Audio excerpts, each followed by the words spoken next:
TLS Books presents Jews Don't Count: How Identity Politics Failed One Particular Identity by David Baddiel.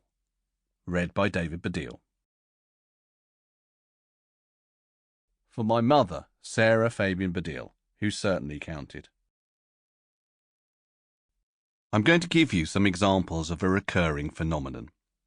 My publisher here is the Times Literary Supplement, so let's begin with a literary example.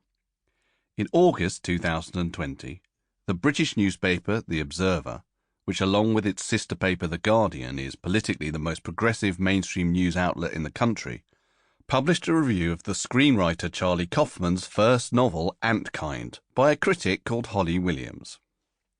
It wasn't a very positive review, criticising the book mainly because the narrator operates from what Williams calls a white male cis-het perspective. In other words, self-evidently white and male, and, less self-evidently, possessed of a gender that is neither trans nor non-binary, and a sexuality that is straight. Anyone occupying this square of characteristics is considered, by those who assume that all social structures are underpinned by power, privileged. White male cis-hets have 4 head starts in life. A book written from a white male cis-het perspective would routinely be marked down by a platform like The Observer, keen always to recenter the cultural conversation away from that square.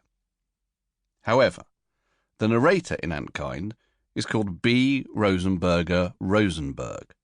He describes himself early on as having a rabbinical beard, as Jewish-looking. Perhaps even more of a giveaway, at one point he wears a tie with the slogan 100% kosher. There are numerous occasions when other characters behave anti-Semitically towards him, assuming his behaviours tally with Jewish stereotypes, whispering Jew under their breaths as he leaves rooms, or shouting "fuck you, Hebrew" directly at him. But in the Observer review, there's no mention of his Jewishness, or the issue of Jewishness in the book in general, despite it including, thank you Kindle, 60 mentions of the word Jew and 90 of the word Jewish. And of course Charlie Kaufman himself is Jewish. But I guess none of this, for Holly Williams, has any bearing on B. Rosenberger Rosenberg's white male cis-het perspective. No bearing, that is, on his privilege.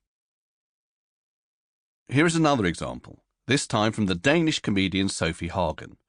In a very good 2019 short film she made about body positivity, Hagen recites a list of the most oppressed people in society, a list that includes black people and people of colour, queer people, trans people, Muslims and people with disabilities, which indeed is a pretty good stab at covering the waterfront of what many progressives would consider to be the most oppressed groups, the most persecuted minorities in society.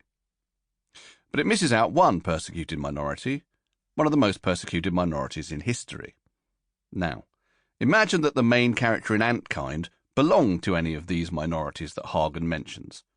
The central premise of the Observer review, that the problematic issue with Antkind is that it is written from a white male cis-het perspective, would dissolve, and with it most of the review's negativity. Which means that, despite the history of persecution, there is only one minority that, for the privilege checkers, stays firmly in the square of privilege.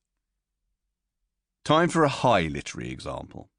On New Year's Day 2017, BBC Radio 4 broadcast Jeremy Irons reading from the complete collection of T.S. Eliot's poems, almost in their entirety. Anyone familiar with Eliot's poetry will know that reading all of his poems means the inevitable inclusion of these lines from Gerontion.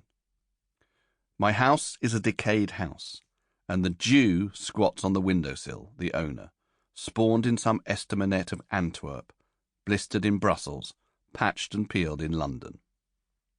And, from Burbank with a Baedeker, Bleistein with a cigar, the rats are underneath the piles, the Jew is underneath the lot. I remember listening and wondering how the BBC would get round this. When it came to these particular poems, they enlisted the help of Anthony Julius, a Jewish lawyer, and the author of T.S. Eliot, Anti-Semitism and Literary Form, who prefaced the readings with his theory of how the highly prevalent, fashionable anti-Semitism of the time informed and possibly even enhanced Eliot's work. To simplify considerably, Julius believes that Eliot was such a great poet that he could Sample complete. Ready to continue?